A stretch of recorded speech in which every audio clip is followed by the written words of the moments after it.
Puno sa kalingawan ug mabulokong tradisyon ang gipahigayon nga dula kadayawan kung tribal games dito sa People's Park, Davao City. Adlaw Sabado, Agosto 15, isip usa sa mga nagunang highlight sa Kadayawan Festival.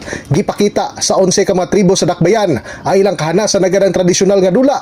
Dinusa sa labing gikahinaman mo ang dula nga pana kung asa gikinahanglang maigo sa magdudula ang puso sa saging gamit ang tradisyonal nga pana. Tungod sa pinasahi ang mga aktibidad, nalingaw pag-ayo ang mga langyaw nga sila Chris gikan sa England ug Ella gikan sa Spain sa unang higayon nga nakasaksi sa maong mabulokong dula. Games, well, they're enjoyable, things I've never seen before, things that look simple but aren't simple.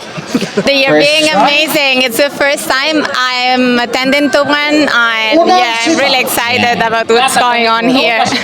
Nasayran nga tuig 2014 sa dihang unang gipahigayon ang Tribal Games matag Kadayawan Festival sa syudad sa Davao nga nagtumong nga ma-showcase ug mapreserba ang mga tradisyonal nga dula sa mga tribo taliwala sa modernong panahon. In the heart of changing lives, ako si Brigada Julius Pacot alang sa 93.1 Brigada News FM Davao, the Music and News Authority.